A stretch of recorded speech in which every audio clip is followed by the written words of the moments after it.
Fight มวยมันพันเอ็กซ์ตรีม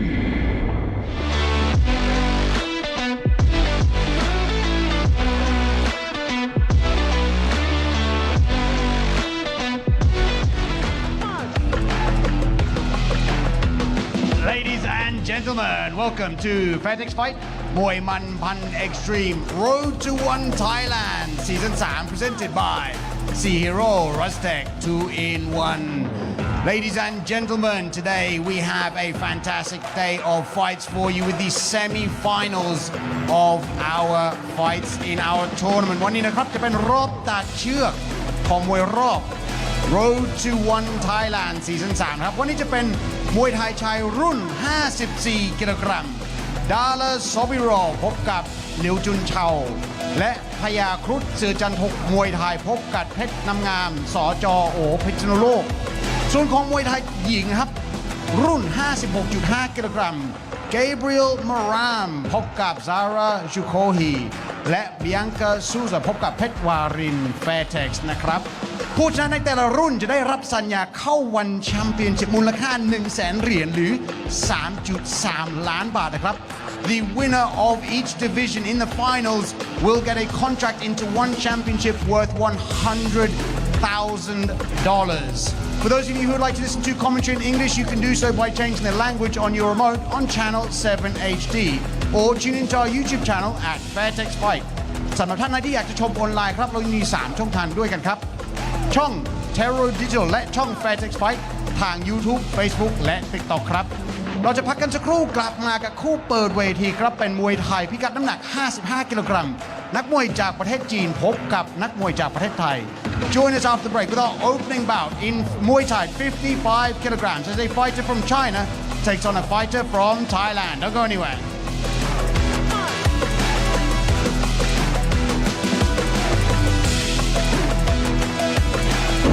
Fairtex Fight มวยมันพันเอ็กซ์ตรีม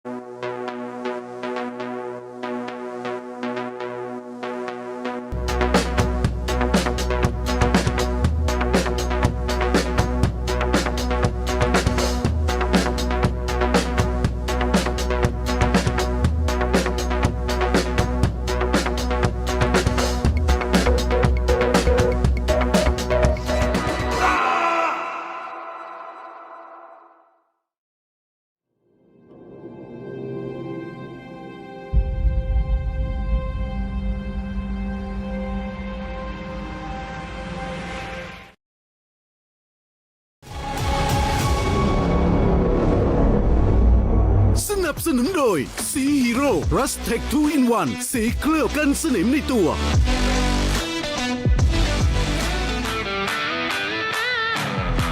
Ladies and gentlemen, welcome back to Fairtex Fight Muay Man Pan Extreme here from the world famous Lumpinee Stadium in Bangkok, Thailand, live on channel 7 HD. Our opening bout is in Muay Thai. In the black corner, let's bring out Yi Hang Chen.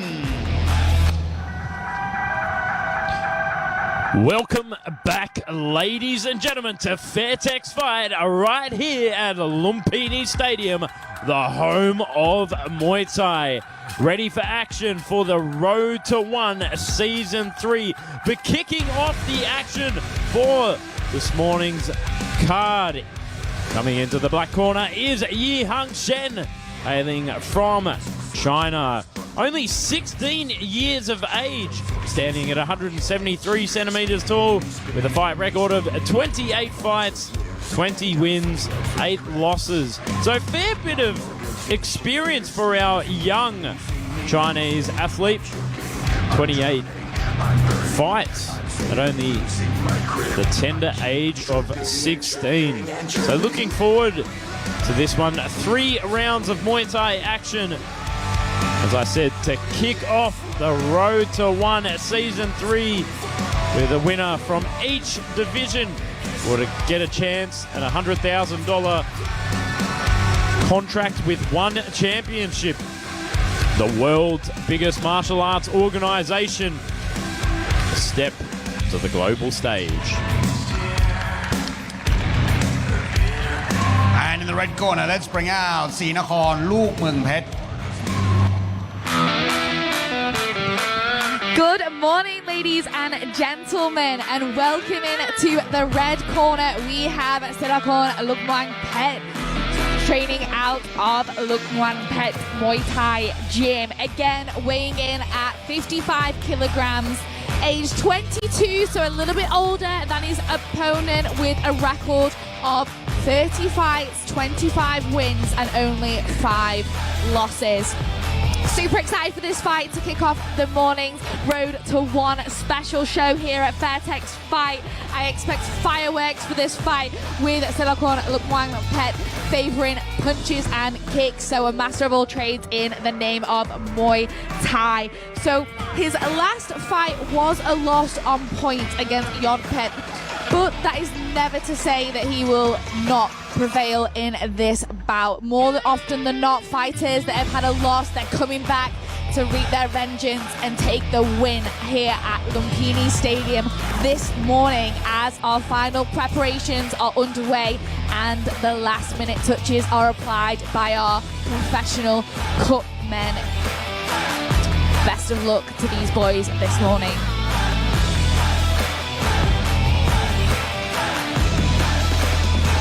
ท่านผู้ชมครับคู่นี้จะชกกันภายใต้กติกามวยไทยพิกัดน้ำหนัก 55 กิโลกรัม 3 ยกละ 3 นาที This is a Muay Thai bout at 55 kilograms, scheduled for 3-minute rounds. นักมวยในมุมดำ fighting in the black corner น้ำหนัก 55 กิโลกรัม สูง 173 weighing in at 55 kilograms, standing 173 centimeters tall มาจากประเทศจีน from China Shen แล้วคู่ต่อสู้ของเขาในมุมแดง and his opponent fighting in the red corner น้ำหนัก 55 กิโลกรัม สูง 172 weighing in at 55 kilograms, standing 172 centimeters tall มาจากประเทศไทย from Thailand ศรีนครลูกเมืองเพชร and your referee นายบุญเลิศแก้วพิทักษ์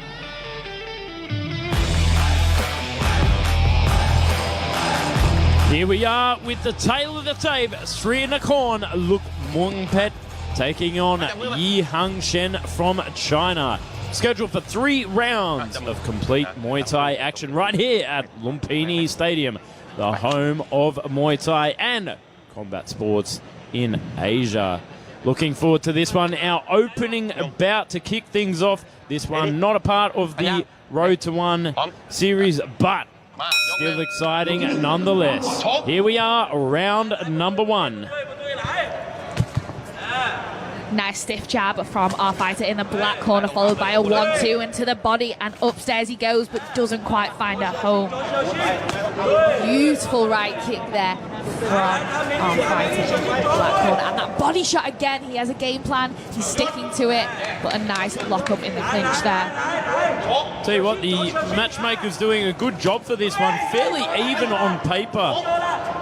There's 28 fights to Yi Hung Shen and 30 to Sri Nakorn Lukmuang Pet, who's just toppling Yi Hung Shen, throwing him off balance in that last exchange and offletting the elbows already. Round number 1. That body shot again from Yi Hung Shen. He's definitely wanting to attack the body. And like you say, Joe, this is a very even matchup. Both fighters only 1 centimetre difference in height, and both weighing in at 55 kilograms, but standing pretty tall for this weight. Oh, beautiful lead elbow there from Yi Hung Shen. Beautiful timing on Sri Nakorn. Oh! Not sure of what that was, but we'll go and have a look in just a moment. Getting the 8 count there from our man in the middle. Must have been a big kick there from Yi Hung Shen. Sri Nakorn doesn't look too phased by it though. He was up on that 8 count within a few seconds and ready to go again. He's really looking for a home for that front left elbow as both fighters engage in the clinch, and Sri Nakorn lands that stabbing knee through the middle. definitely, I think, the stronger of the two in the clinch. Here we are back in center ring. Some offloading of the big heavy hands there from Yi Shen. Goes to the body, goes up the top, putting the combinations together nicely this morning. Straight right hand through the guard of Korn. Korn being backed into the pocket here, right where Yi Shen wants him. Goes for a vicious short elbow. Good nullification there from Korn. Putting the inside thigh lock. Both fighters are wanting to engage in an elbow war, and it's only round one with 40 seconds to go on the clock. This is a pretty exciting fight, and like you say, a very even matchup as Yi Shen goes in with that elbow again. But Korn, as I said, the stronger of the two in the clinch, that palm over the face, just suffocating his opponent into the ropes. Oh, the spinner to win it there from Yi Shen. Nearly taking to the body of Korn. But I think Korn needs to go back to the clinch. Was working very nicely for him with that palm over the top and breaking the posture. Doesn't want to be on the outside striking distance of Yi Shen. Oh, big left hook to end the round there from Yi Shen. Very impressive round for our Chinese athlete. What did you take away from that, Eleanor? I thought that was a pretty even round, to be honest. I'm quite surprised. Usually when we have taller fighters with long limbs like these two, they tend to play the long game, be more of a kicking battle, but these two fighters are here for an elbow war. They are definitely wanting to finish the round early. As we see there, a big 1-2 and leading elbow. Oh, and that 8 count, I forgot about that one, but I think that might have just taken the round for Yi Shen on this occasion. That's right, a very dramatic event in the first round and setting a high-paced and high-volume story for this fight. So we'll see what round number 2 brings us. What would you be telling Korn? I might actually be advising him to maybe play the clinch game a little bit more. He's definitely stronger in that position. He's getting the knees in first and getting the stronger hand positioning. So that's maybe something I want to see a little bit more as we enter round 2 and that bell goes. Straight into the clinch, Korn goes. I think he was listening to me, to be honest. Well, I mean, you do have a fairly loud voice these days, so they definitely were. Whoa, big body shot over the top to left hook. Right hand there from Yi Shen, trying to get the upper hand in the clinch and not finding it, but bit of a cheeky grab on the ropes there from our Chinese athlete. The referee might not be too happy with that if he caught onto it, but here we are back inside the clinch where Korn is doing much better, applying that palm over the top, and it's causing a lot of frustration for Yi Shen there. Very compromising position to be put in, as you know. Yes, I would like to see Yi Shen maintaining that boxing distance and going for the body like he was in round 1. It was working beautifully for him as he just knocks Korn off balance there and maintains that boxing, that beautiful left hook that lands every single time, but he just needs to not fall into the clinch and maintain that distance, which is actually very hard to do when you're in the ring. He's having a bit of a hard time not falling into that clinch, just trying to offload the short punches. He's got to just stay a little bit further away there from Korn. Korn having a bit of a field day inside the clinch, but definitely a lot more open mouth in this round than the previous. And a big right hand straight through the guard, down the pipeline, causing havoc there from Korn. Definitely Yi Shen, for 16 years of age, he has some power behind those shots. He really is looking the stronger of the two in terms of the power. But I think Korn just has a little bit more experience in the clinch and just the timing of the elbows. Like we saw there, that lead elbow almost slicing Yi Shen's face open. But there we go, Yi Shen applying a big hand over the top in that last clinch exchange, breaking the posture of Korn, doing a fairly good job in that last clinch exchange. Just got to do a bit more of that. Try and break the posture a bit more. Back on the outside now. Tries to time the left hook again. Not quite finding the placement. Jumps into the clinch. I'm not sure that's where he wants to be. 30 seconds to go here in the second round. Korn looking pretty tired at this point, I would say, in round 2 with just 20 seconds to go. I'm not sure he will finish the round, to be honest, because Shen is really putting the pressure on now and getting him in the headlock there. He's got the upper hand now, I would say. Yeah, I'd agree with you. A big kick upstairs there from Korn. Still back on the outside. Trying to stay away from the punches of Shen there, but the old slice and dice to end that round from Shen. Beautiful work. Let's go and have a look at these replays. I think for me, Shen is definitely taking this round now. I think he's taking the fight. But, I mean, it's all to play for. We never know. There could be a last-minute KO. That beautiful left hook from Shen. The power and the timing of that left hook. His boxing is really doing him favours in this fight. But that beautiful kick there, that nice attempted elbow. If Korn finds a home for that elbow as he launches in, it really does spear through the middle. It could be a good night, Shen. But let's see if these fighters switch up their game plans as we go into the final round of our opening bout. These fighters only get a minute to listen to their corners and get their breath before entering in another 3-minute round. It is a real testament to the strength and conditioning and the preparation that these fighters will have put in for this fight.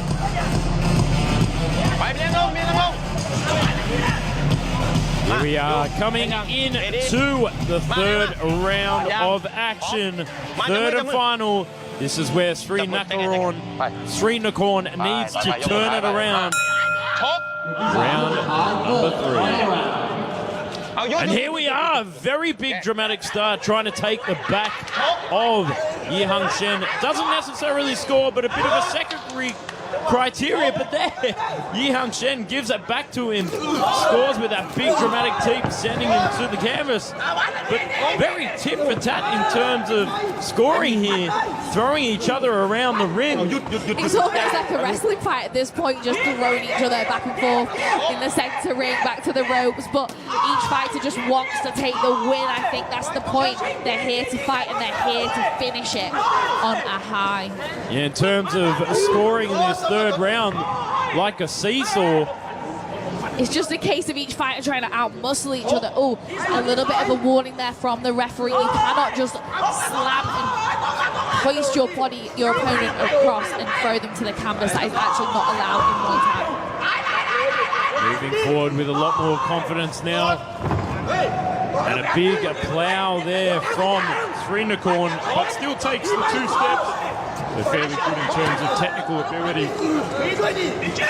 And here we are, big left knee to the back of Korn there from Shen. A great position there to be in, just asserting his dominance and his strength. But it is really tit for tat in this final round.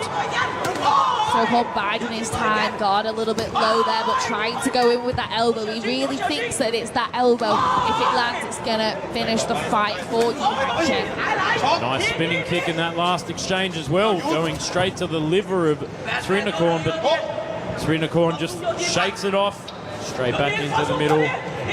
Kicking the leg now, goes up top. Oh, great vice grip and pushing the head down on Shen from Korn. Just 1 minute to go in this final round. Both fighters are really biting down on their gum shield. Korn, I think he knows he needs to pull something out the bag, biding his time and trying to launch in with a big shot. But Shen looking very composed, very relaxed, guard nice and high. He's wary of those elbows and still putting the pressure on Korn.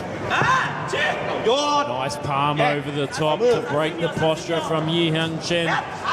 Straight back into the middle of the ring. 30 seconds to go. Goes for the spinning back fist, but misses the mark.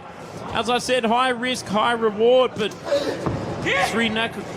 Korn capitalized on it, kicking back, but a big head kick there from Shen to top things off. Just trying to pepper Korn here in the last minutes, last seconds of this round. Locks on, delivers a punishing right knee to the midsection. Dying seconds, and that is it, folks. That is your opening bout for this morning's action. What did you think of that, Eleanor? I am absolutely lost for words at how Shen, a 16-year-old fighter with only 28 fights, but his composure, his skill, his power for 16 years of age is quite phenomenal against the experience of a slightly older opponent. But I think he really took that one from me, but I always seem to somehow get this wrong, so I don't want to say too much. But for me, Shen is going home a winner, Joe. I don't know what you want to say. I would agree with you. I mean, it's not often that I do disagree with you in terms of unofficial scoring, but I think we can confidently say that China will go away with the win, I think. Ladies and gentlemen, after the completion of all 3 rounds, we go to the judges' scorecards. All 3 judges scored this bout 30-26, 30-26 and 30-26. 30-26, 30-26 และ 30-26 for the winner. In the black corner, Shen. Congratulations to Shen picking up the first victory here today at Fairtex Fight มวยมันพัน Extreme เราจะพักกันสักครู่กลับมาช่วงหน้าพบกับคู่ต่อไปครับมวยไทยนักมวยจากประเทศอิหร่านพบกับนักมวยจากประเทศฝรั่งเศสพิกัดน้ำหนัก 85 กิโลกรัม Join us after the break with our next bout in Muay Thai as a fighter from Iran takes on a fighter from France at 85 kilograms. See you then.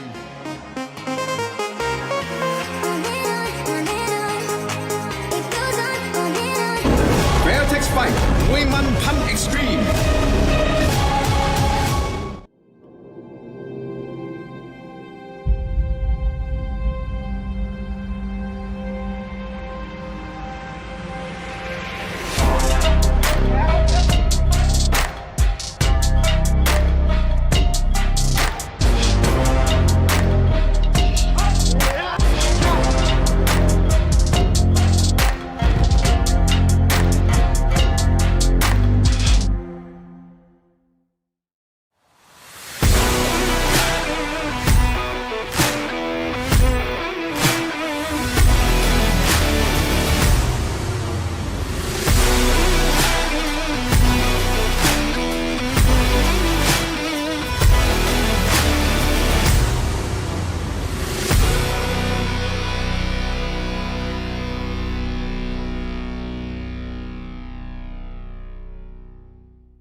Ladies and gentlemen, welcome back to Fairtex Fight Muay Man Pan Extreme here live in Bangkok, Thailand from the iconic Lumpinee Stadium คู่ต่อไปครับเป็นมวยไทยพิกัดน้ำหนัก 85 กิโลกรัม Our next bout is Muay Thai at 85 kilograms. In the black corner, let's bring out Bryann Mayaut. Welcome back, ladies and gentlemen, to Fairtex Fight. Coming into the black corner for our second bout, representing France is Bryann Mayaut. Age 27, training out of Fairtex Training Centre in Pattaya, Thailand. Stands at 197 centimetres tall, quite tall indeed, with a fight record of 10 fights, 9 wins and 1 loss. So we've seen quite a lot of French fighters here at Lumpinee Stadium. Of course, former Lumpinee Stadium champion Damien Alamos coming from France. So the French have got a rich tradition and relationship with the art of 8 limbs. So looking forward to seeing what Bryann Mayaut brings today. Of course, other champions like Charles Kabowski. A lot of history behind the French flag in the world of Muay Thai. Jimmy Benoit as well. As Bryann Mayaut steps over the ropes for 3 rounds of Muay Thai action right here, the home of Muay Thai, Lumpinee Stadium. And in the red corner, let's bring out Zahra Dashangi. And stepping in to the red corner this morning for our second bout is Zahra Dashangi from Iran.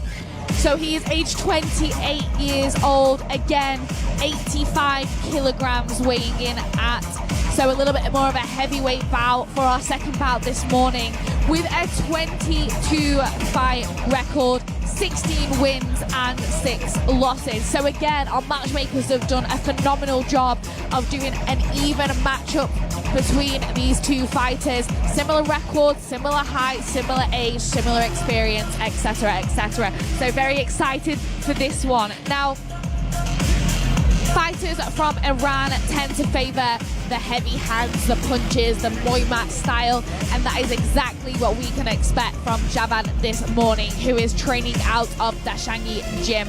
So I'm super excited for this fight. I think he's ready, he looks serious, he looks composed, and he looks ready to get in the ring and put on a show for you all watching at home. So best of luck to these boys this morning as our final preparations go underway. And I'd just like to say thank you to Youth Sports Gear for the beautiful kits they have provided us with this morning for the Road to One tournament. ท่านผู้ชมครับคู่นี้จะชกกันภายใต้กติกามวยไทยพิกัดน้ำหนัก 85 กิโลกรัม 3 ยก ยกละ 3 นาที This is a Muay Thai bout at 85 kilograms, scheduled for 3 3-minute rounds. นักมวยในมุมดำ fighting in the black corner น้ำหนัก 85 กิโลกรัม สูง 197 weighing in at 85 kilograms, standing 197 centimeters tall มาจากประเทศฝรั่งเศส from France Bryann Mayaut แล้วคู่ต่อสู้ของเขาในมุมแดง and his opponent fighting in the red corner น้ำหนัก 85 กิโลกรัม สูง 183 weighing in at 85 kilograms, standing 183 centimeters tall มาจากประเทศอิหร่าน from Iran Zahra Dashangi and your referee นายอมรชัย วิสุงเล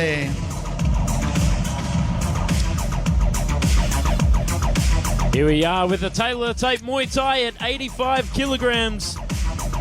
Zahra Dashangi from Iran taking on Bryann Mayaut from France. As we saw Zahra Dashangi just doing the splits. So very impressive to start things off. 3 rounds of Muay Thai action. This one at 85 kilograms to kick off our fight card. this morning. Before we get into the Road to One Season 3, 2 opening bouts for you at home. This one, number 2. Oh, Javad going straight for the inside leg king to start things off, and the outside leg trying to pepper it straight off. A catch attempted sweep from Javad, and he manages to take his taller counterpart to the ground. How impressive. These two guys are looking pretty technical so far, which is what I like to see. We have been known to have some pretty heavyweight matchups on the show, and they have maintained that beautiful Muay Thai style. So I'll be intrigued if these guys go for the KO or they bide their time and really show us some beautiful Muay Thai techniques. Tell you what rhymes with impressive is aggressive, and Javad Dashangi is definitely showing off that side today. Going straight for the kill, but now sitting on the outside, and a big whopping kick there from Bryann. Caught. Gets taken to the canvas by Javad. I am impressed by the way he is able to take her into the canvas, but I mean, how many of those kicks can you take to the body when you're catching it and not stepping to the side? That is going to be taking some serious damage. On the outside now from Javad, eating some straight hands there from Bryann, but doing a good job of going down below to the body, and that's what you have to do against these taller opponents. Try and take out the gas tank from such a Goliath. That is Bryann Mayaut, 197 centimeters tall. He really is a man mounted and using that beautiful stiff jab, and he has a real power of a right kick. I want to see him use that again, because that is strong as he just takes jab, and beautiful lead leg sweep there and grabbing the back of the net to take him to the canvas. That really was quite beautiful, actually. Some big heavy hands in this first round. About a minute to go. Nice stiff jab there from Bryann. Looks like Javad is starting to tire, and a big right hand straight through. Going down for the 8 count there. He definitely felt that one, respecting the power of the Goliath. That is Bryann Mayaut. He almost wobbled down to the canvas there. He really felt that. He's definitely, Jamman is trying to find a home for that big 1-2 and that swinging right hand, but I think knocks Jamman to the canvas again. I think that was a kick there that just caught him in the middle and sent him down again. And having a lot of trouble now trying to get enough power to take Goliath down. A big left hook that eats a knee on the way in. Straight to the face there from Bryann Mayaut. There it is, folks. That is all she wrote. The referee called that one almost as soon as he landed on the canvas. It really was game over for Javad, but I think that was a sensible decision. He took 3 heavy hits there to the body and to the head, and I don't think he was all there, to be honest with you. So saved just in time with 15 seconds to go in round 1. There we are with that replay. The big knee to the stomach from the 197 centimeter tall giant that is Bryann Mayaut. I tell you one thing, Joe. I would not want to be Bryan's padman. That is a job and a half. Well, considering he stands at 197 centimeters tall and you're 49 Ladies kilograms. and gentlemen, with just 5 seconds remaining in round number 1, we have a winner by knockout in the black corner, Bryann Mayaut.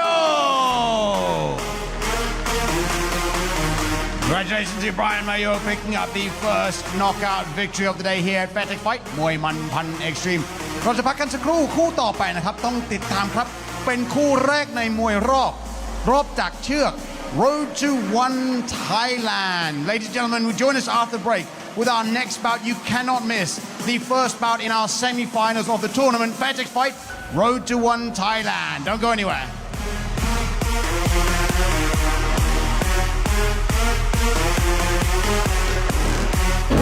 Fairtex Fight มวยมันพัน Extreme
Extreme.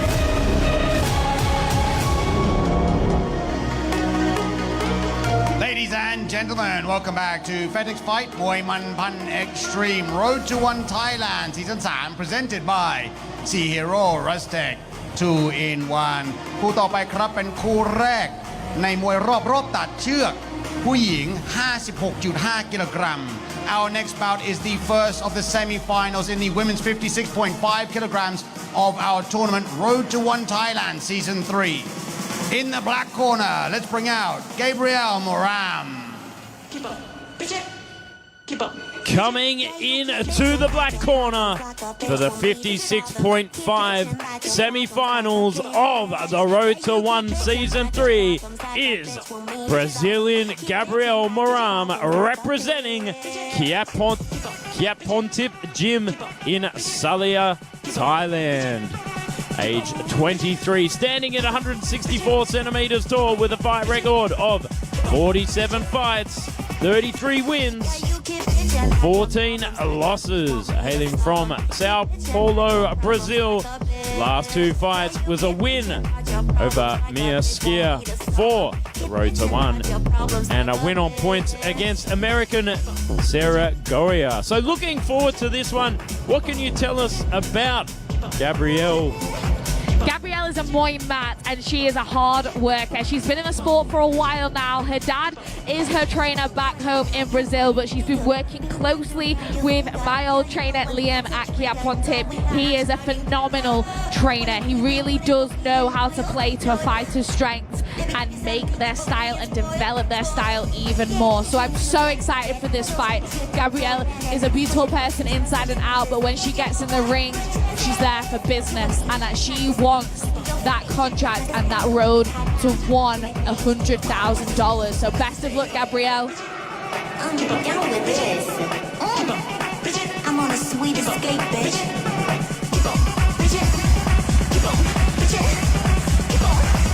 And in the red corner, let's bring out Zahra Shokouhi. And stepping in to the red corner this morning is Zahra Shokouhi from Iran. Again, she's a puncher, so this is going to be fireworks for all you watching at home. I am so excited for this 56.5 kilogram female division. So Zahra has a record of 48 fights, 37 wins, 8 losses and 3 draws. So her last fight in the tournament was against Labia and she won by TKO by sheer power, pressure and determination, just storming through Rabia a few weeks ago here at Fairtex Fight.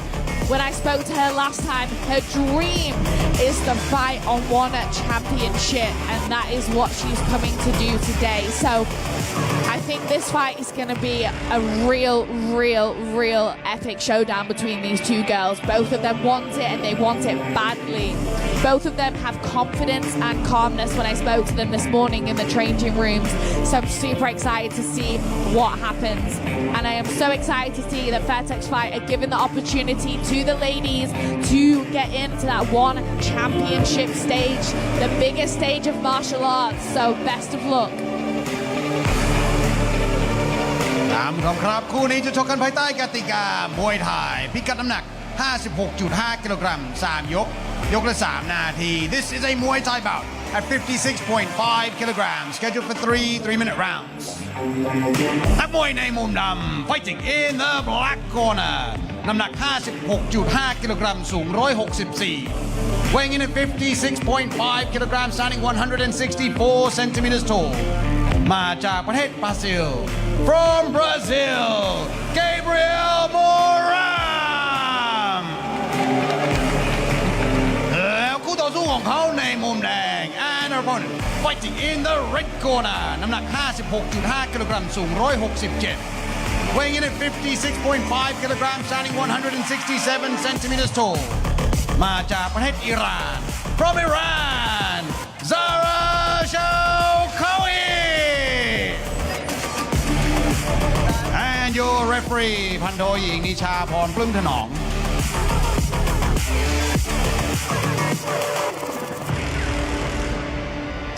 here we have the tail of the tape as Iran takes on Brazil. So excited for this fight. I think this is going to be a war between these two ladies. Both Muay mats, both heavy punchers. Let's see how this one goes as our third woman in the ring calls the fighters to the center and calls for action. A left kick there from Zahra doesn't phase Gabrielle as she walks forward in her Muay mat style, that high guard, those heavy hands, tempted left elbow. And it's all on the line here for that $100,000 contract. The next step to pursuing a full-time career in Muay Thai. The hopes and the dreams on the line for this semi-final. Big thundering knees there from Gabrielle Moram as Zahra pops her into the corner. But our woman in the middle breaks them apart to continue the action. Nice walk forward march from Gabrielle, continuing the slaughter with the leg kicks. She does do a beautiful job of timing those leg kicks. I think if she really puts some power behind them, they will be a problem for Zahra. As she just continues with that pressure into the clinch. I love Gabby's style, how she does not rush in. She bides her time and doesn't lunge. And it's really beautiful. Beautiful left body hook there, but answered back with a big teep from Zahra. A beautiful body shot to end it inside the clinch, and a nice short elbow to gain entry with the palm over the top, slaps the other arm down, goes in for it again, puts the palm over the top. A great position there from Gabrielle Moram. Ball back into the middle to continue the action. Beautiful front elbow again from the Brazilian.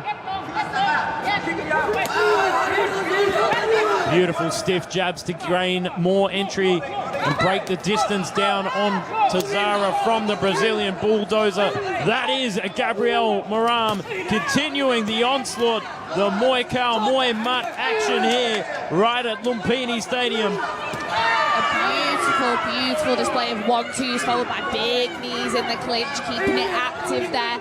Beautiful job keeping the clinch active, but Zahra's doing a job after about 10 seconds or so nullifying the clinch work on Gabrielle. She really needs to use that range and use that left kick and that front kick that she was doing. Like we just saw there with that big left teep to the face of Gabrielle Moram. You can see a very attentive Rob Cox in the corner of Gabrielle, egging her on to continue the action. Beautiful stabbing knees, but a good return to nullify the action there from Zahra. I think Gabrielle just has that better hand position in the clinch. The knees are pretty 50-50 at the moment, but she's just got a very good hand position. That body shot of Gabrielle is causing problems for Zahra. She felt that one there as they both tried to go in with the elbows.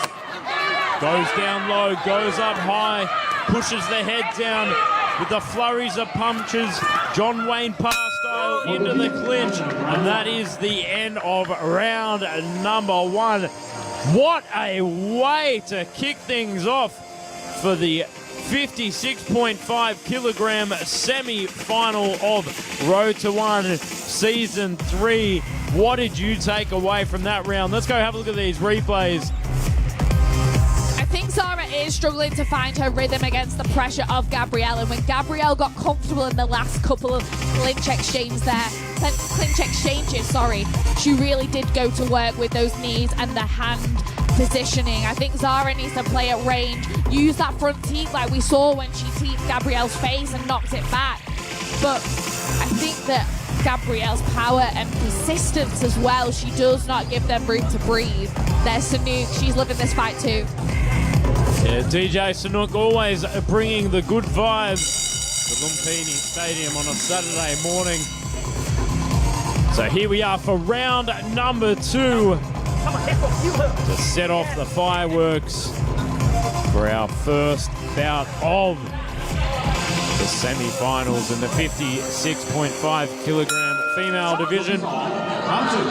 Gabrielle Moram taking on Zahra Shokouhi from Iran. Launching in with those big 4-piece hand combinations to the body, to the head with that overhand right. And it's all about punches in bunches for the second round, knocking the head back of Zahra there. putting the head down, digging it into the chin of the Iranian athlete. Zahra does not want to be in the clinch. She's doing a brilliant job there of utilising that left leg, but I just don't think she's got the power or the gas tank to match Gabrielle, who doesn't even look like she's fought round one. She just is still going forward, forward, forward. Beautiful clinch work, driving her head under the chin of Zahra and just stabbing those knees in. Zahra's trying to put that knee block up, but it's just not quite working out for her in the timing that she wants. Zahra's still in this fight. Oh, beautiful left kick. But she needs to circle out of this pocket here. This is where Gabrielle wants her. Locking on, delivering the punishment through the midsection. As Zahra tries to muscle her. But I think that's the wrong strategy to go against such a strong clinch fighter like Gabrielle Moram. I think Gabrielle has really been working on her clinch. She's always been a strong clincher and a strong low kicker, but I can tell from having trained with her in the past that her clinch has really upped its game. Good hand placement there from Zahra, locking on, just shutting down the action. A very good strategy from our Iranian athlete. And here we are, less than a minute 30 to go. Left kick upstairs, sitting on the back foot, goes for the inside. Just scoring points. Oh, and a beautiful inside elbow there from Zahra. But punches a bunch in bunches again there from Gabrielle.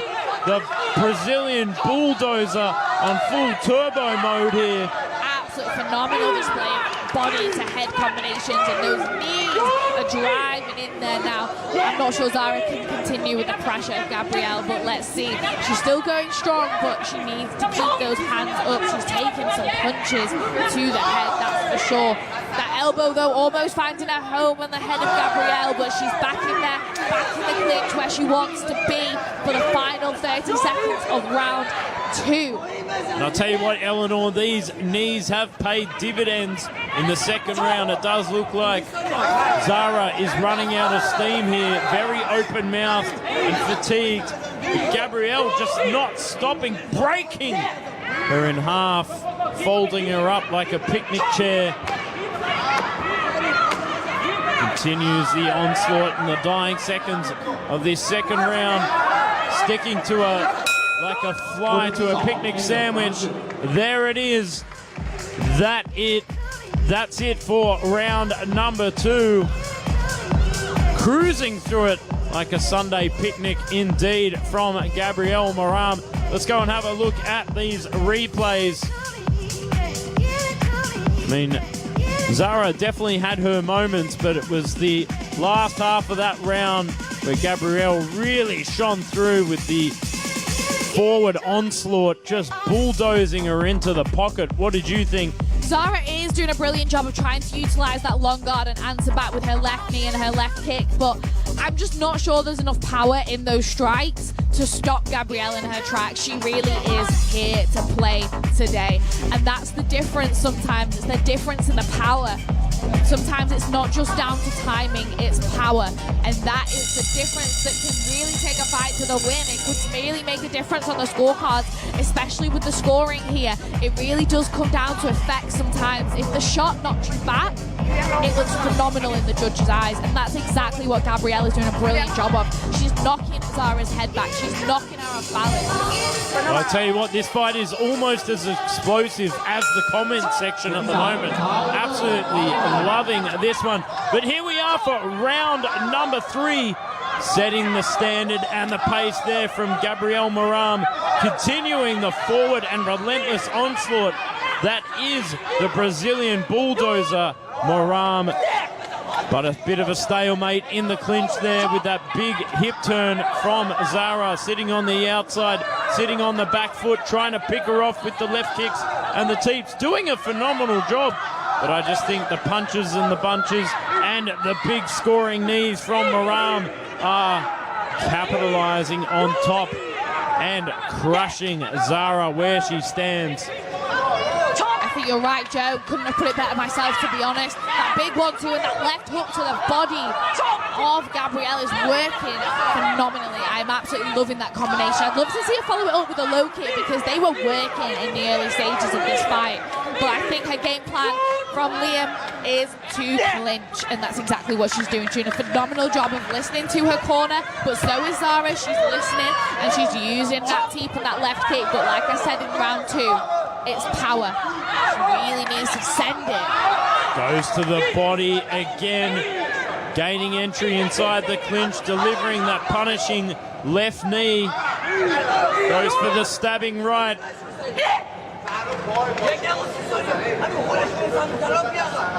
As our referee peels them apart to continue the action. Nice double left kick there from Zahra. Gabrielle again, just hands up, walking forward. Beautiful, beautiful timing as well on those punches. Zahra, her guard's high. She's wary of that maybe lead elbow that's coming for her. She tries to answer back with one of her own, but it doesn't quite find a home. Nice left kick again, scoring well, but gains entry into the clinch there from Gabrielle Moram. But a good nullification there from Zahra, turning the hip right across, not allowing Gabrielle Moram to knee. Gains entry inside the clinch again with that lead elbow, but back on the outside, and just nearly gets taken out by a spinning alligator kick there from Iranian Zahra, but folds her again in half. Looks up at the clock, 30 seconds to go in the third and final round to see who will get the next step up towards the $100,000 contract with one championship. I do love that marching technique that Gabrielle does. That is a favourite of mine.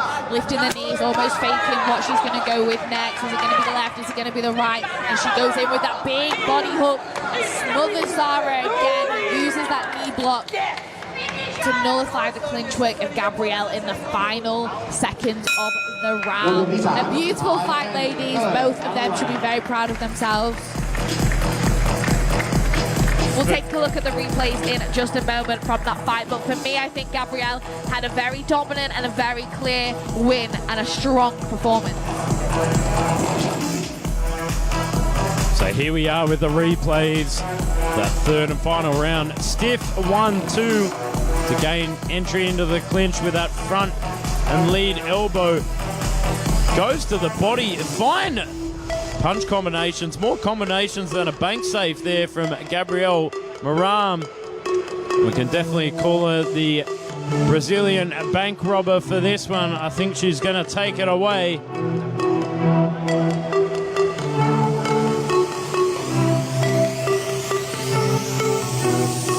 Ladies and gentlemen, after the completion of all 3 rounds, we go to the judges' scorecards. All 3 judges scored this bout 30-27. 30-27, 30-27,และ 30-27.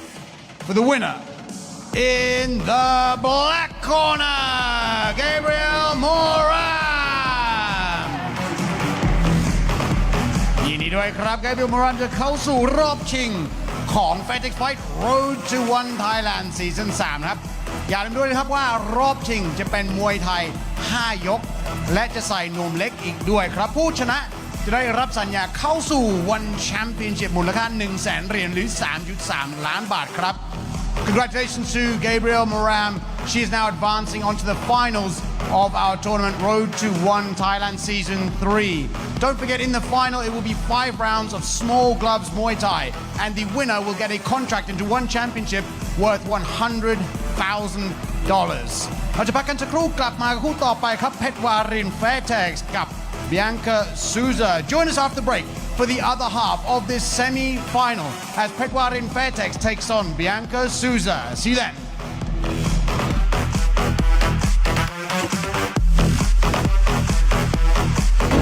Fairtex Fight มวยมัน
gentlemen, welcome back to Fairtex Fight Muay Man Pan Extreme Road to One Thailand, presented by C-Hero Rustech 2-in-1. Our next bout is the other half of the semi-finals of our tournament at 56.5 kilograms.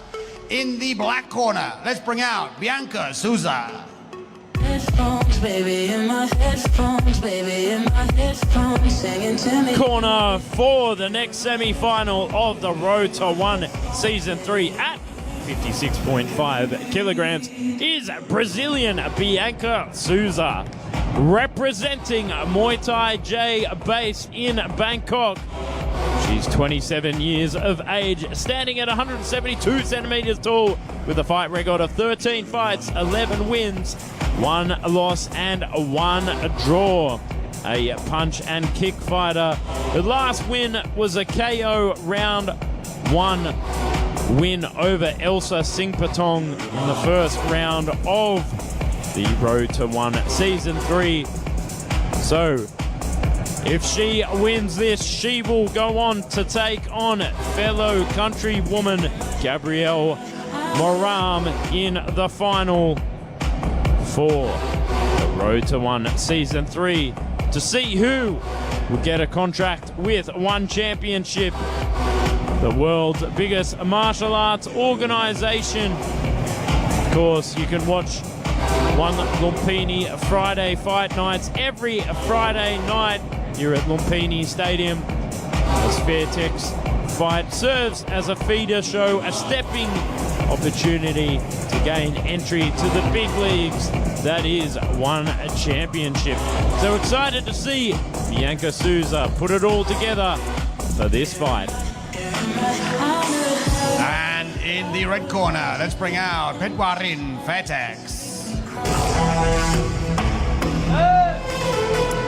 In the red corner, Warin, Fairtex. Now, I count my stars, my lucky stars, every day that I am not a 56 kilogram fighter and having to go up against Warin. She really is a force to be reckoned with at 22 years of age, with her IQ and her ability to put together some beautiful punch kick combinations. I really am impressed every time I watch her fight. Her current record is 26 fights, 22 wins, only 3 losses and 1 draw. Obviously, as part of the 56.5 kilogram division for the Road to One tournament, she's weighed in at that weight and stands at 170 centimeters tall. Her last fight in the round before was against Onmar So from Myanmar, and she won in a beautiful Muay mat display, putting the pressure on against this opponent. So best of luck to these girls this morning. ท่านผู้ชมครับคู่นี้จะชกกันภายใต้กติกามวยไทยพิกัดน้ำหนัก 56.5 กิโลกรัม 3 ยก ยกละ 3 นาที This is a Muay Thai bout at 56.5 kilograms, scheduled for 3 3-minute rounds. นักมวยในมุมดำ fighting in the black corner, น้ำหนัก 56.5 กิโลกรัม สูง 172 weighing in at 56.5 kilograms, standing 172 centimeters tall มาจากประเทศบราซิล from Brazil, Bianca Souza แล้วคู่ต่อสู้ของเขาในมุมแดง and her opponent fighting in the red corner, น้ำหนัก 56.5 กิโลกรัม สูง 170 weighing in at 56.5 kilograms, standing 170 centimeters tall มาจากประเทศไทย from Thailand, Warin, Fairtex. And your referee, Praploy Dechin Manchon. Here we are with the tail of the tape, 56.5 kilograms, 3 rounds of Muay Thai action. Warin, Fairtex representing Thailand, taking on Bianca Souza from Brazil. This one, the semi-final at 56.5 kilograms for the Road to One Season 3 to see who go on to take on Gabrielle Moram in the final.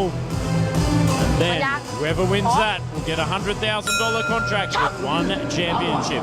Here we are for round number 1. Warin setting the pace with a big leg kick. Heavy hands to gain entry into the clinch here. Going straight out the gates there, firing into the clinch. She's closing down the distance against a taller opponent, which is exactly what she should be doing. She is not here to mess about. Muay Buok fighter from Fairtex. Just trying to find the right placement with that palm over the top inside the clinch. Bianca Souza doing a good job of getting the hands around, trying to slip it around in the right position. Pushing the head down of Warin. Fair play. A referee, woman in the middle breaking them apart. The onslaught of hands. It's a bit of a battle for the right position here inside the clinch, turning into a very nice roughhousing inside the clinch. Both female athletes. Warin trying to find a home for an elbow there, but her arm just seems to be stuck underneath it. She's trying to muzzle her way into the lock together. Beautiful clinch work there. Very surprised that those girls managed to keep it active despite the lack of distance between the two. Warin straight back into that clinch position. That is where she seems to want to be. Nice knee for knee there. And it looks like some of those knees are starting to hurt Warin. She had her arm across her body there just a second ago.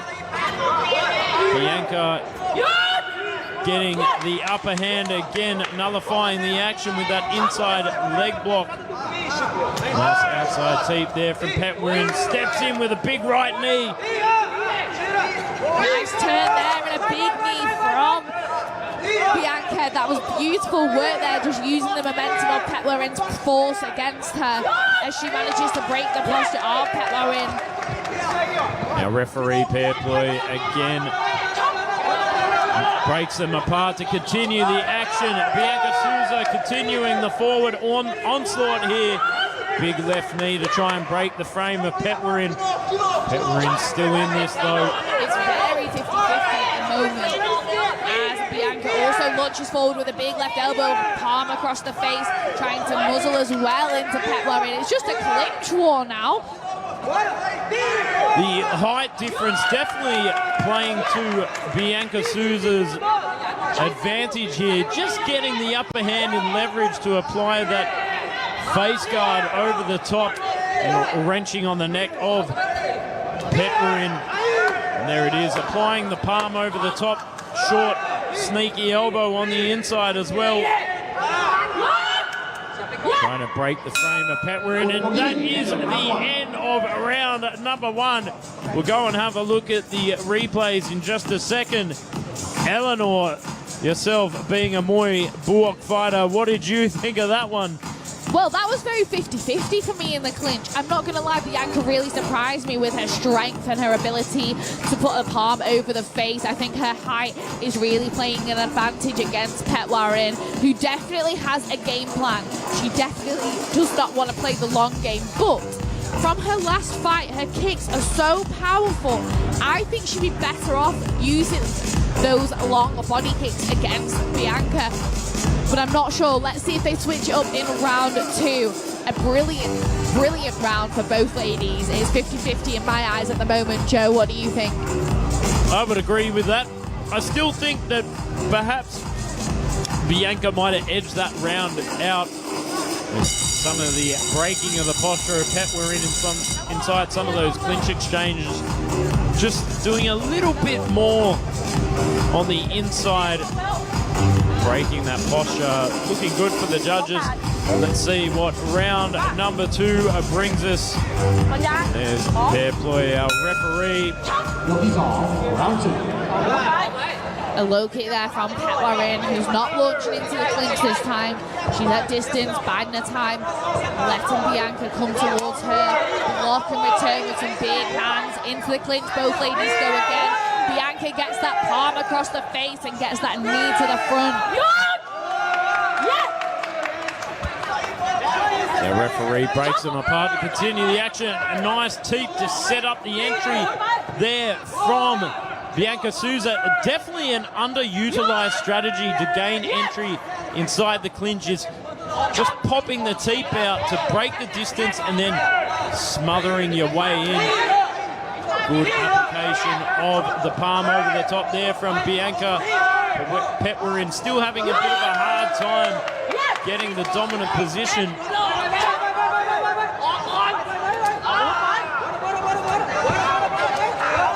Leg kick after leg kick there from Petnamngam.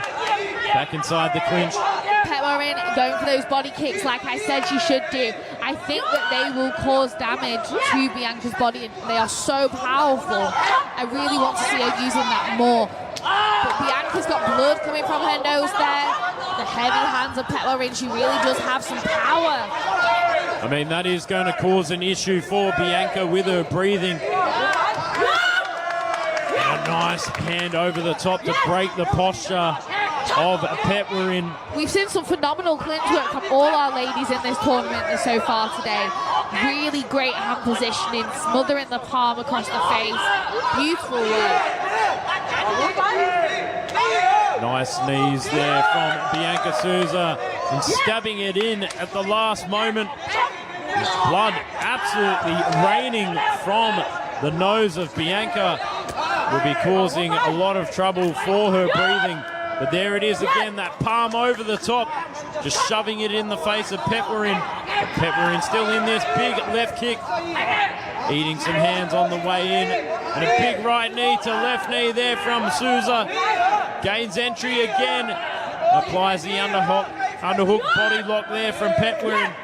I absolutely love Bianca's knees. She is doing a phenomenal job of keeping the clinch active. Big swinging knees to the side and stabbing them through the middle as well. Answering back with a big right kick and attempted spear elbow. Petnamngam just trying to nullify the pressure and breaks her into a headlock. 20 seconds to go here for the second round. Fakes her way into the clinch, stabs it in, tries to get back in, eats a left kick there from Petnamngam, breaks the posture, and Pairploy breaks them apart again. Here we are for the dying seconds of this second round, and that is it. We will go and have a look at the replays in just a second. Eleanor, what did you take away from that one? I am quite surprised. I really thought the power of Petnamngam from her last performance would take the fight to Bianca, but Bianca has really pulled through. Her clinch work, she's definitely been drilling that, I think, at her gym, Muay Thai J base, here in Bangkok. They've definitely been drilling those stabbing knees, keeping it active in the clinch. A great fight from both ladies. Petnamngam, her body kicks though, utilising those, maintaining the distance, just everything landing a little bit more cleaner. But Bianca really just putting the pressure on.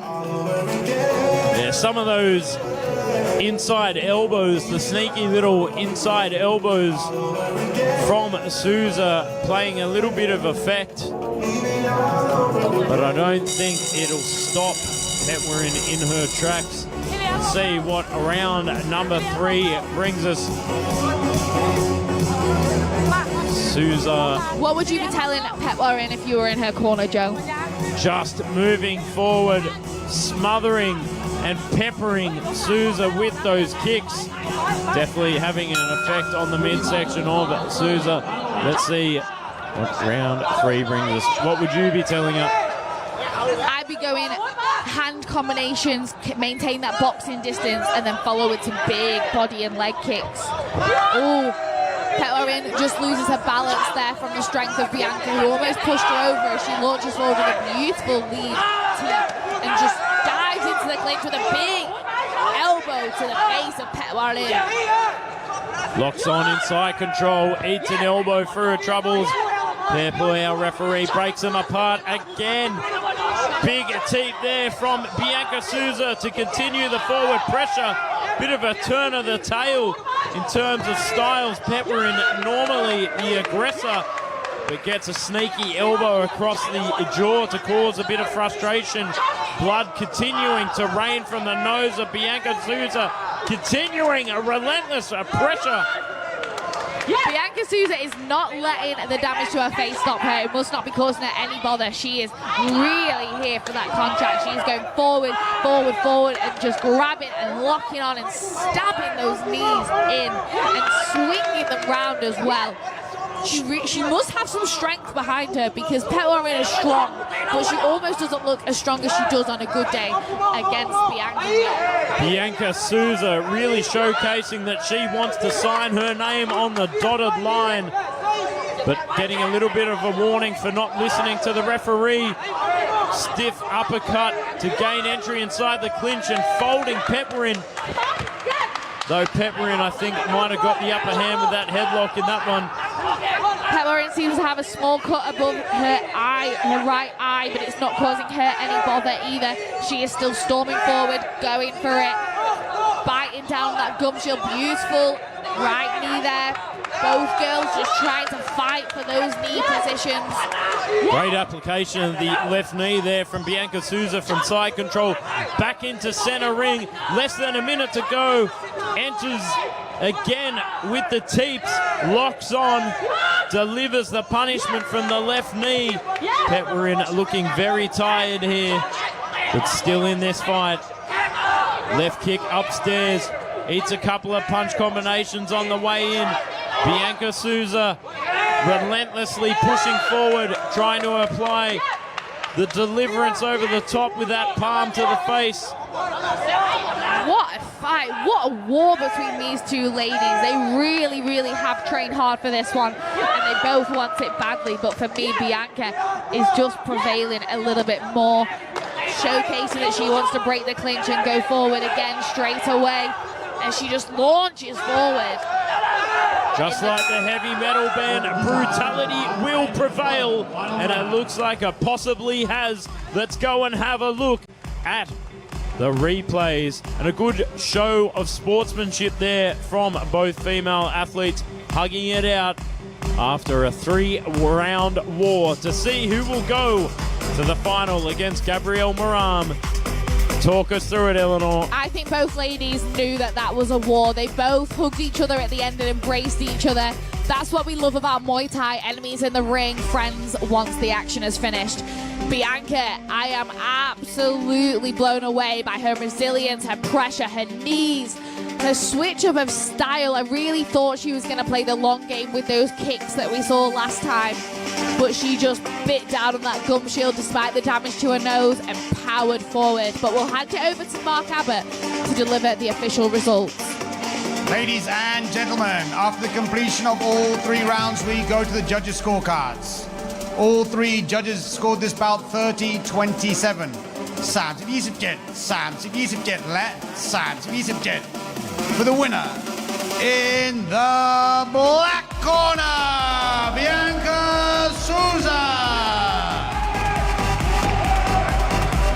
ยินดีด้วยครับ Bianca Souza จะพบกับ Gabrielle Moram ในรอบชิงของมวยรอบ Fairtex Fight Road to One Thailand Season 3 ครับ Congratulations to Bianca Souza. She will be meeting with Gabrielle Moram in the finals of our tournament. เราจะพักกันสักครู่กลับมาคู่ต่อไปครับรอบตัดเชือกของมวยไทยชายรุ่น 54 กิโลกรัม Join us after the break with our next bout in this tournament in the men's 54 kilogram division.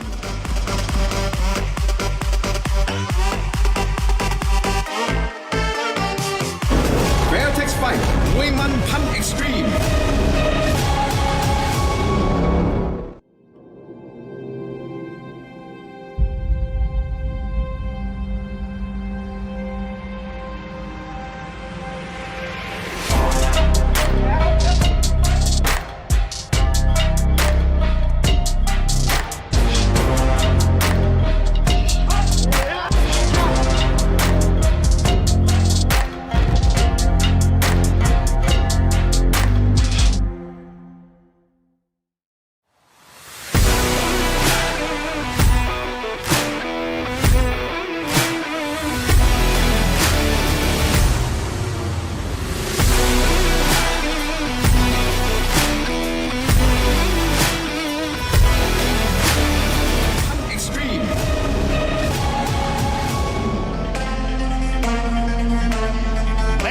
Gentlemen, welcome back to Fairtex Fight Muay Man Pan Extreme Road to One Thailand Season 3 presented by Chihiro Rustech 2-in-1. Our next bout is the first of the 2 semi-finals in the men's 54 kilogram division. In the black corner, let's bring out Liu Junchao. Coming in to the black corner, representing China, is Liu Junchao. 23 years of age, standing at 170 centimeters tall, with a fight record of 17 fights, 15 wins, 2 losses. Hailing from Hunan province in China, representing Shen Li Renhei, gym in Guangdong, China. His favorite techniques are punches and elbows, so you can expect absolute electrifying action over 3 rounds of action for the Road to 1 Season 3. Last 2 fights, he had a win on points over Song Rodnoy Saw Dechapan, a TKO round 1 win over Nao Pisad or Nityaporn. Both of those fights were on Fairtex Fight. But here we are, Lumpinee Stadium, yet again witnessing Muay Thai action. What a way to live your life, sitting here at the home of Muay Thai, watching our fighter get the last minute preparations as he steps over the rope for 3 rounds of Muay Thai action at 54 kilograms. And in the red corner, let's bring out Darasoo.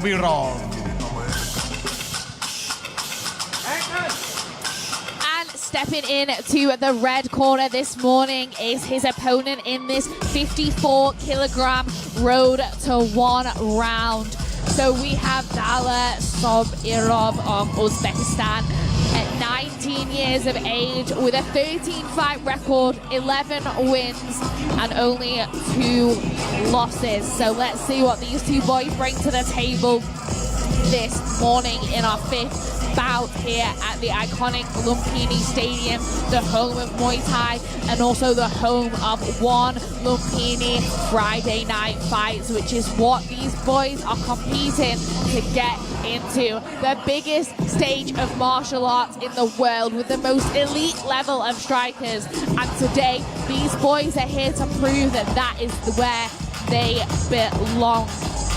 So there is a little bit of a height difference between these 2 fighters. So I'll be intrigued to see what Zahra does about that as he gets into the ring and starts the fight this morning. Best of luck to both these boys. Let's see who can bring it home.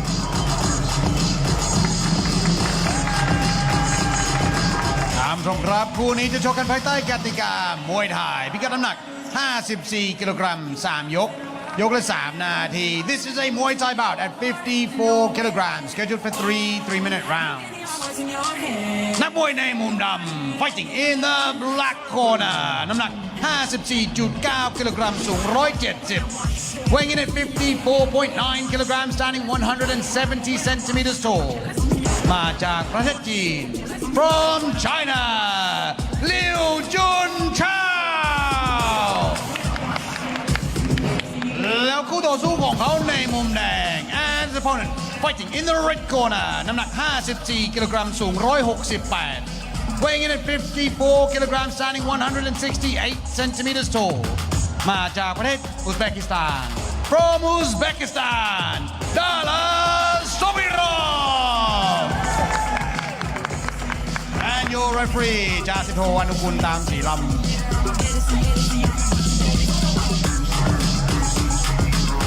Here is your tale of the tape this morning in our 54 kilogram semi-final of 1 Road to 1 with Uzbekistan taking on China this morning. Both boys looking calm, composed and ready and raring to go.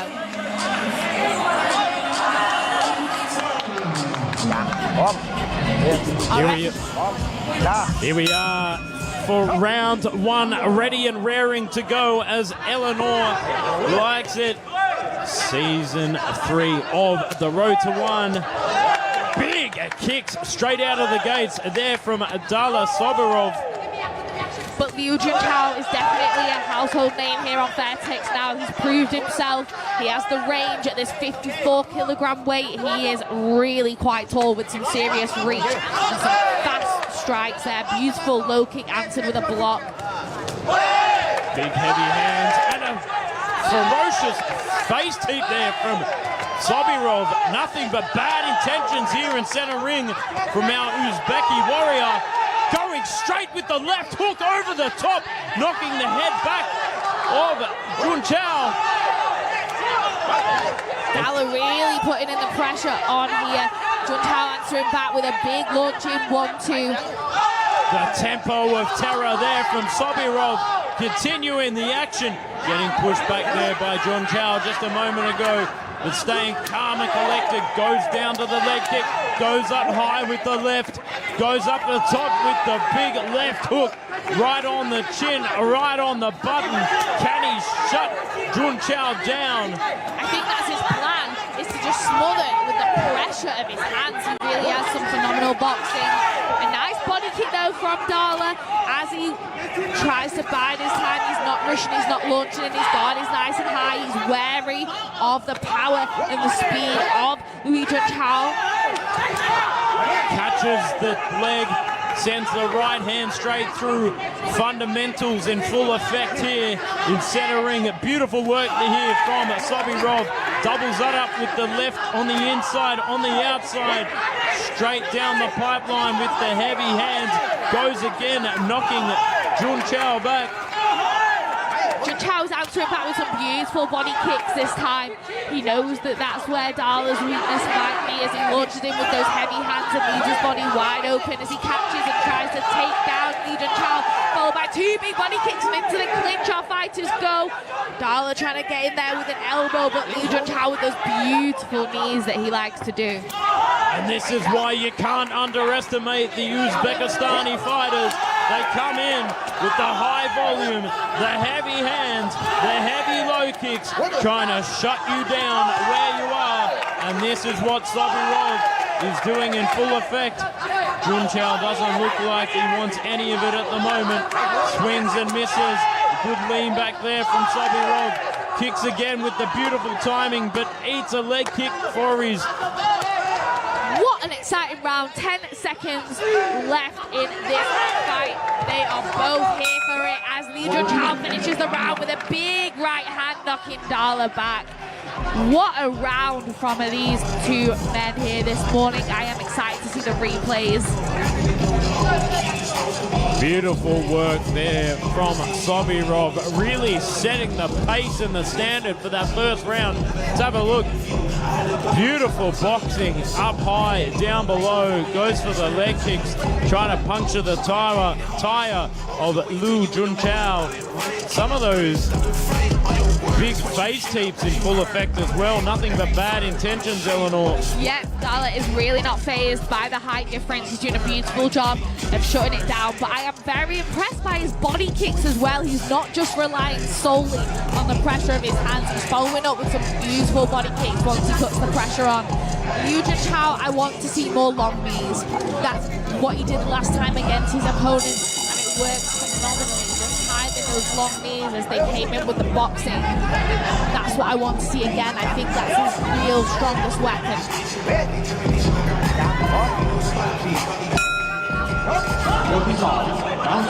Here we are for round number 2, and already straight out of the gate, more combinations than a bank safe here from Darla Sobirov, trying to take the head off of Liu Junqiao, but Liu Junqiao answers back with his own left kick, nearly breaking Sobirov in half. But big kick upstairs, big kick downstairs. It's all happening here at Lumpinee Stadium. I think that Liu Junqiao sensed his weakness in the legs of Darla. He's really hammering those legs and going for it. Oh, he swings and he misses, but he follows back with a nice little side kick there. Darla going in with that 1-2, trying to go for the body, but not quite landing clean. The big question here is, can Sobirov continue this pace? I mean, with such high volume in the first round, will he have the conditioning, continue it? Has Liu Junqiao, has he weathered the storm here, or is he continuing to to be weathered. Juna's done a brilliant job of those leg kicks. There's that long knee that I want to see, just doesn't quite find a home into the torso of Darla, but that is going to be damaging if it lands clean. This is such a fast-paced fight. I'm not sure these fighters are going to be able to maintain this. We're only 1 minute and 40 seconds into round 2. Juna goes for that lead leg kick again. You can see the reddening on Darla's inside leg. That's where he senses weakness, and that's what he keeps going for. Going straight to the gas tank of Juna. Will Juna fade? Eats a big right elbow over the top. Going with the straight right hand, a common theme throughout this round from Sobirov. But eats a big left knee for his troubles. Back on the outside as our referee peels them apart like an orange. Oh, cops a little bit of a contentious kick downstairs, but however, still legal in Muay Thai. Big heavy hands there from Juna up top, but eats kick after kick down below, up top from Sobirov. Back into center, continues the onslaught to the midsection with the right hand. Juna's hammering that front leg of Darla. He is really going for it. You can see the reddening that must be causing some damage. And there's those beautiful long stabbing knees of Juna, who's really finding his rhythm in this second round, in my opinion, with those kicks. Well, that's what they say. Opinions are meant to be spoken. And I would agree with you, that left knee causing a lot of damage and starting to play into full effect there, I think. Darla is still in this fight, though. His corner are very active from TC Muay Thai, screaming him, shouting him, telling him to go in with those hands. But Juna is just, I think, finding his rhythm and his timing now in the second round. That is the end of the second round. High-paced action, absolute fireworks in round number 2. Let's go and have a look at the replays. Big, heavy hands from both gentlemen. Those leg kicks are really paying off for Juna. He's doing a brilliant job of the timing and answering back to the boxing with some really nice body kicks as well, but just needs to keep his guard a little bit tighter so those punches don't find a home. The righteous right hand of judgment there from Sobirov, going to the body every single time. It's almost like Juna ate magnets, and that Sobirov has got lead in the right hand there, just being attracted to the midsection every single time. Let's see what round number 3 brings us. What did you take away from those exchanges that we just saw in the replays? I think Darla took round 1 and Juna has come forward and taken round number 2, but I am by no means a judge. I am by no means a professional in that sense of the sport. So what I say, please do not take it at face value. However, this is going to be the money round. Whoever takes this round, I believe, will take the fight. Both fighters are going to have to give it their all. And that's exactly what we're seeing as the heads are swinging back, the hands are going, the legs are flying. Everything into this final round. Back in the center ring, the spinner to win it there from Sobirov, not quite finding its mark or its home. It goes down below, goes for the big left hook, but not quite finding its mark again. Swinging for the fences. Juna trying to pick up the pace and find his mustard. Hits it with the left kick upstairs, goes down below. Sobirov looking a little bit more messy in this third round. I mean, both gentlemen are probably tired from the high-paced action of round 2. It really is a high-paced, high-volume fight. All fighters putting that all into it. And the combinations, I'm loving the combinations. And the follow-up on that low kick, Juna is going for it. And you can see that Darla is having to switch stances every so often because of the damage to his right leg. I mean, Juna would be used to a Chinese buffet, but he's copping more combinations than a Chinese buffet from Sobirov at the moment. Big left hand upstairs, but not finding its mark again from Sobirov. Eating a lot of vicious right kicks from Juna. Right hand over the top. Bit of a stalemate here. Both are starting to wear down, throwing for the fences. Everything but the kitchen sink for breakfast. It really is a close and even bout. A phenomenal job in the matchmaking of this 54-kilogram division. But Lu Junchao, those low kicks every single time, just bang, bang, bang. I'm surprised that Darla can still walk forward at this point. Big right kick, and you can see the reddening on the midsection of Sobirov from the vicious kicks from Junchao. 50 seconds to go here in the third and final round. Goes to the leg down below from Junchao, goes up high. Sobirov still in this fight. Oh, doubles it up downstairs, upstairs. All levels of the game on full display. That right body kick of Lu Junchao is absolutely beautiful. He really turns all his hip into it and sends it, and it lands clean every single time. Darla looking a little bit open mouth, but still in it to win it. A swing and a miss, but a catch and a return. As Lu Junchao just pushes him off. He doesn't want to be in that clinch, I don't think. 10 seconds to go in the dying seconds. Both fighters still giving their all. What a phenomenal fight. Wow. And there you have it, folks. The end of an electrifying 3-round war against two of the heaviest punchers I've seen at 54 kilograms. That's for sure. Let's go and have a look at these replays. The big skip in with the heavy hands there from Sobirov. Continuing to deliver the right kick of punishment from Junchao. I'm really not sure who took this fight, but what a high volume fight. The combinations of Darla were brilliant with his hands and then following up with a body kick every so often. But for me, Lu Junchao's low kicks, they really did cause some damage. You could see the effect of that damage, but we'll see what Mark Abbott has to say. Ladies and gentlemen, after completion of all 3 rounds, we go to the judges' scorecards. All 3 judges scored this bout 29-28. 29-28, 29-28 และ 29-28 for the winner.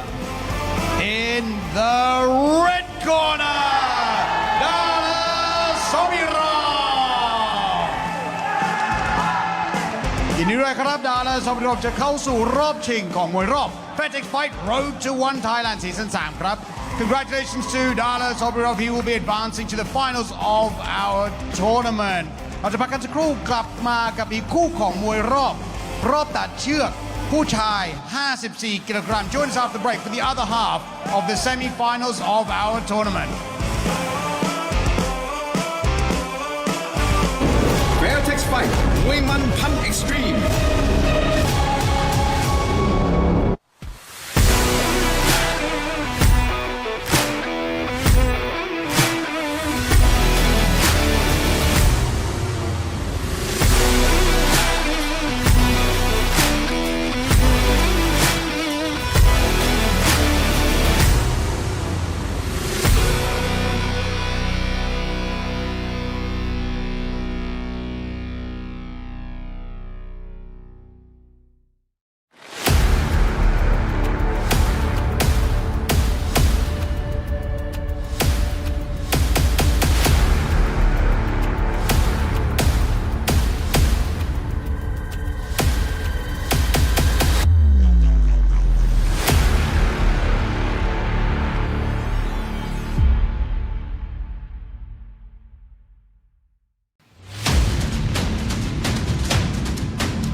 นับสนุนโดย Woodtech Hybrid Wood Guard ดูแลไม้อย่างคนรักไม้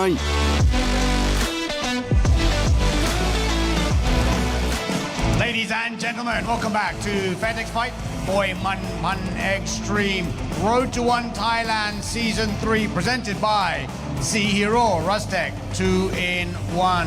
We now move on to the second half of our semi-finals in the tournament in the men's 54 kilogram division.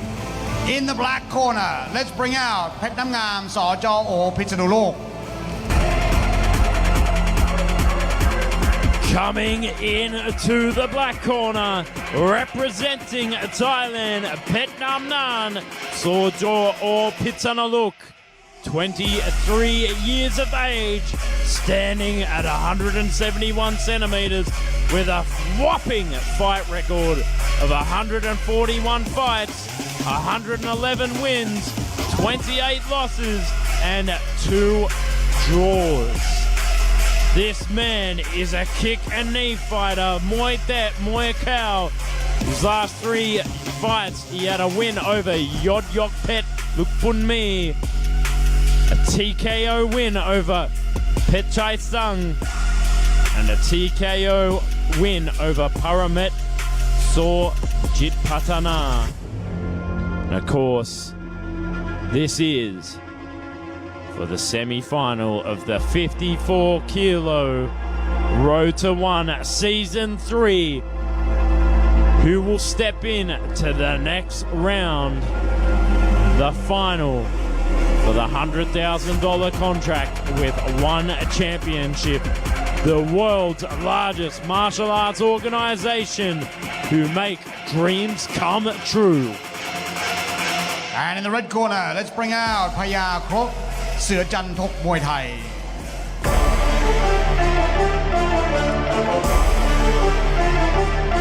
And here we have for the next stage of this semi-final, P-Koot Tok Muay Thai, training out of Seo Jan Tok Muay Thai gym. So he's obviously 54 kilograms, standing at 170 centimeters tall, with a record of 41 fights, 30 wins, 10 losses, and only 1 draw. So his last fight was a win on points against Sitachai PK Sanchai Gym, and that was a brilliant fight back here in September.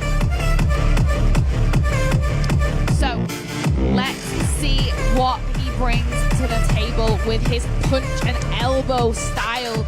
So this again is going to be another war on our hands. I am very excited for this Thai v Thai matchup. They're always my favorite, to be honest. They really do display some really beautiful techniques, timing, and power. That is exactly what we want to see at One Lumpinee Friday Night Fights, which is what one of these boys may be able to get into if they display the right timing, the right technique, and the right power to win this fight and make it to the final of your Road to One Season 3 tournament. Best of luck to P-Koot Jan Tok.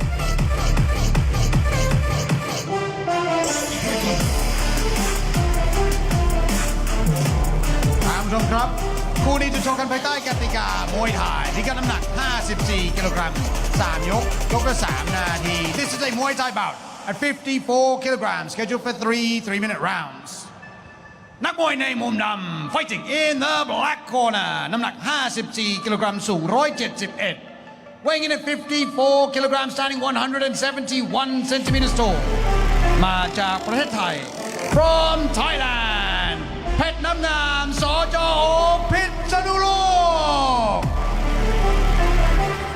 แล้วคู่ต่อสู้ของเขาในมุมแดง and his opponent fighting in the red corner น้ำหนัก 54 กิโลกรัม สูง 170 weighing in at 54 kilograms, standing 170 centimeters tall มาจากประเทศไทย also from Thailand P-Koot Jan Tok Muay Thai and your referee จ่าสิบโทพิเชษฐ์กหกสิทธิ์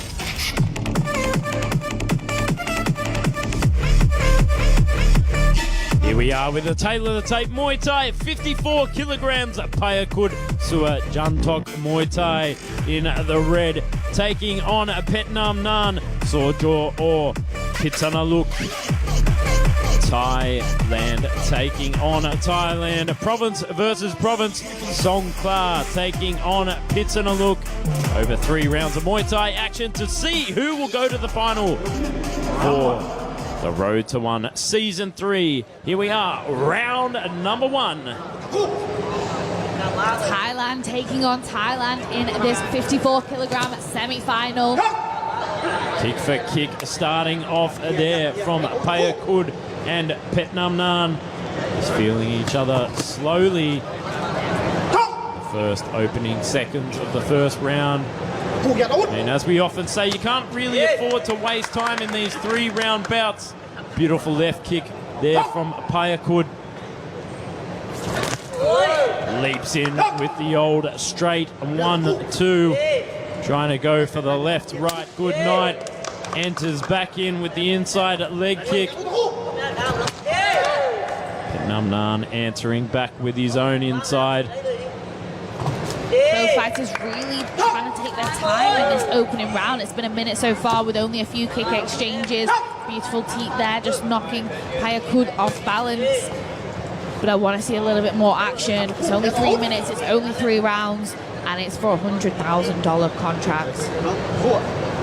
That's right, going to one championship where dreams come true. And we've seen huge things happen, like Sexan. Nice catch and return there from P-Koot, using his distance and those kicking ranges beautifully against Petnamngam. Very kick for kick at this point. So it's just saying one championship where dreams come true. Legends like Sexan being able to build a house for himself and his family in his own gym. Really putting opportunities on the table for Thai athletes and foreign athletes alike. The referee calling for action there, and that is exactly what these boys are coming to do a little bit more now. Like I said, it's 3 minutes, it's 3 rounds. You've really got to put it to your opponent, and that is what Petnamngam just tried to do as he launched in with a knee, in and out. Beautiful technique. Here in center ring, where boys are made into men. Whoa, and a big jumping left kick there from P-Koot. Setting the stage. Going for the inside leg kick again. I think Petnamngam really needs to start putting some pressure on here. He's not doing too much. He's kind of just biding his time. At least P-Koot is definitely using that switch kick. He's trying to use a bit more action to get in there as both boys enter the clinch. But Petnamngam does not want to be there as he pushes him off. But I'm not sure it's going to look favourable in the judges' eyes, the lack of action from Petnamngam in this first round. That is the end of round number 1. And I would agree with that. Petnamngam, no stranger to the 5-round stadium circuit, but really needs to adjust the volume and the rhythm to 3-round Muay Thai and pick up the pace. Let's go and have a look at the replays. A lot of beautiful left kick action in that round. Switch kick for switch kick. And of course, P-Koot really switching things up on Petnamngam to keep him guessing, but can't really afford to take that whole round off. I'm expecting he'll get a strong talking to from his corner, would you rather. There's DJ Sanook, always bringing the good vibes and action here to Lumpinee Stadium. Also bringing us 1980s guitar solos during the breaks. Let's see if these boys step it up now for round 2. It's do or die for them at this point. It's the semi-final, and I want to see more action, and I'm sure the judges do too.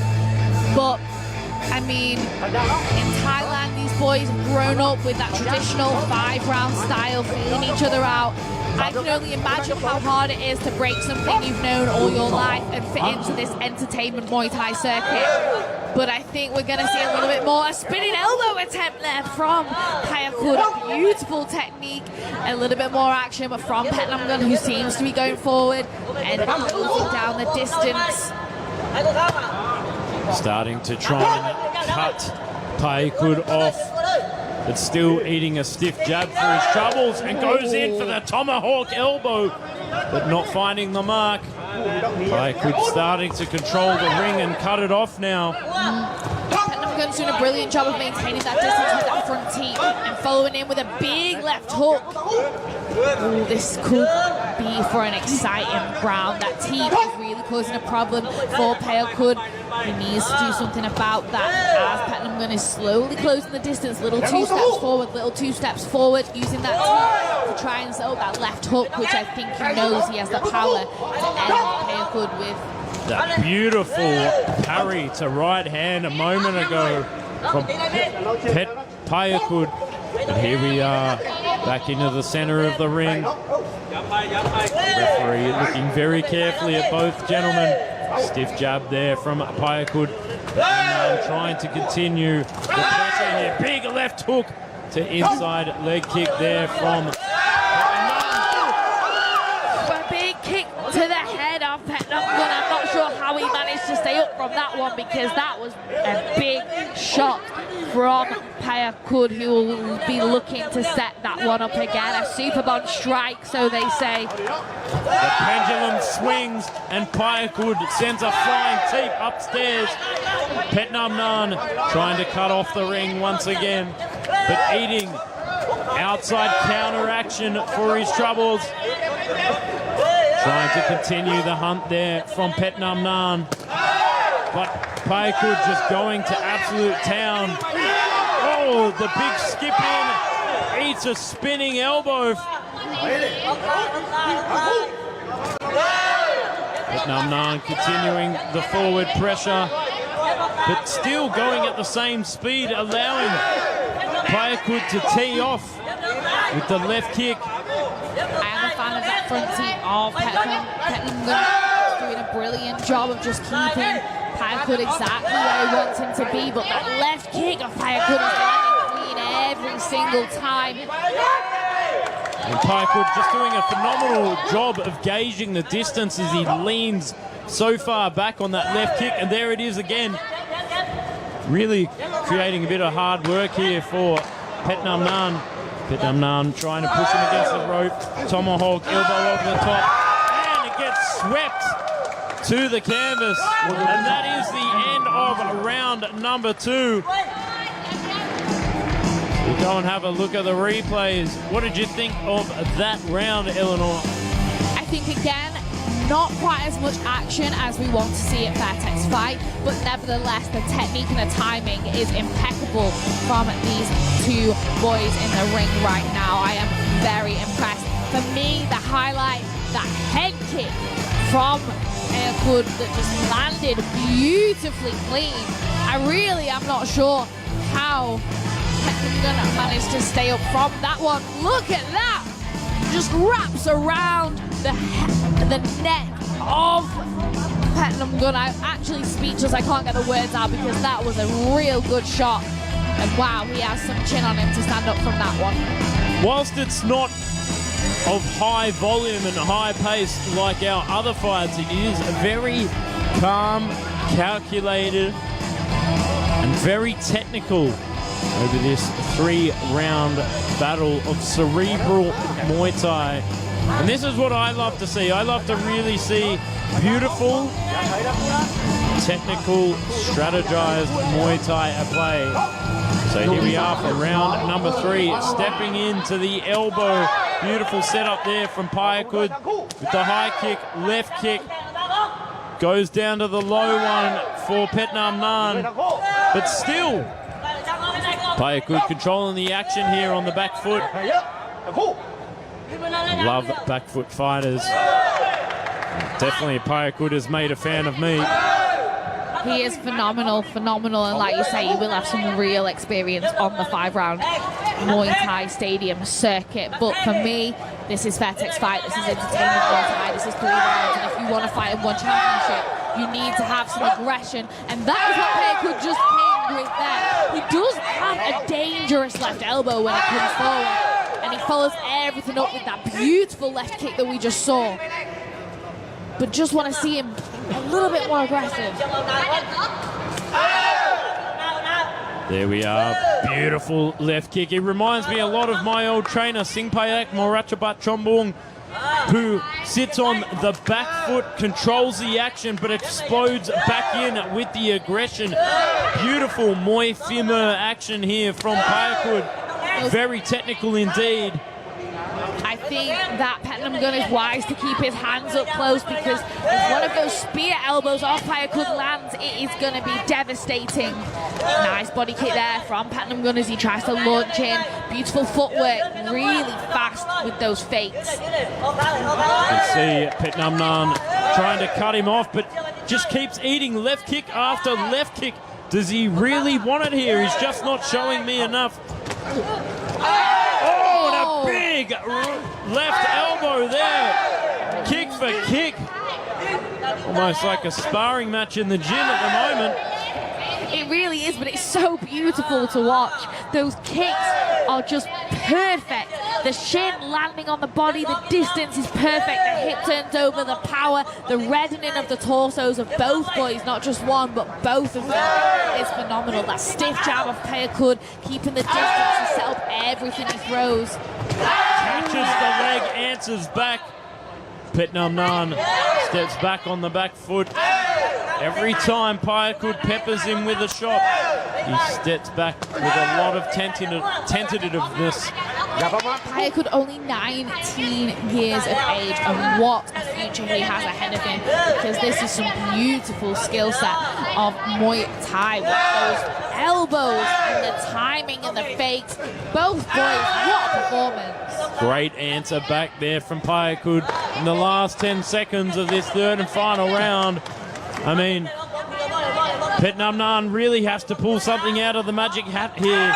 What's he got? And that is the end of the third and final round. A very, very confident P-Koot from the red corner, rejoicing in unofficially what I think could see P-Koot go to the final. But let's see the replays first before we make it official with MC Mark Abbott. Big kick upstairs there from P-Koot. Sua Jantok Muay Thai. Oh, look at the placement of that hand.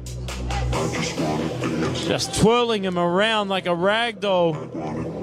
A real technical display of the art of the 8 limbs from these two Thais this morning. Phenomenal work from P-Koot. I would have liked to have seen a little bit more action in round 1, but they definitely delivered in round 3. Fairtex Fight มวยมันพัน Extreme ทุกพลัง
มวยมันพัน Extreme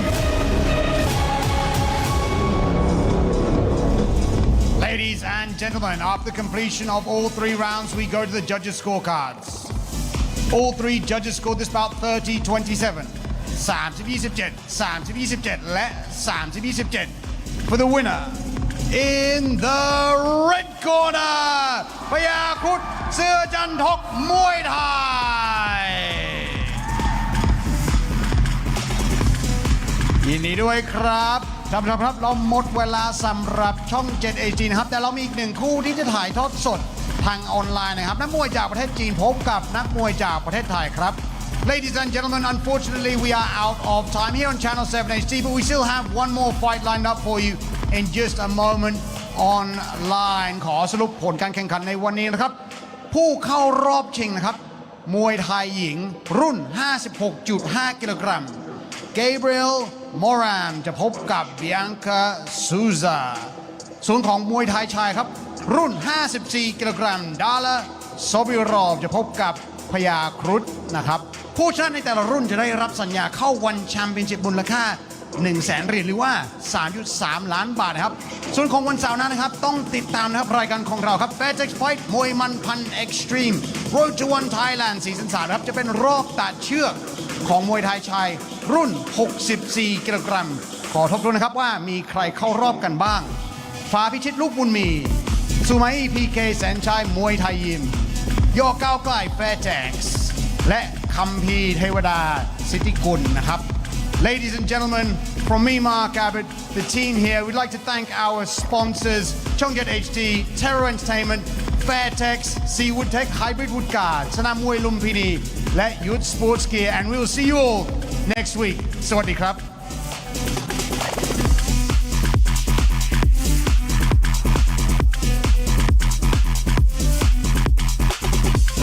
Fairtex Fight มวยมันพัน Extreme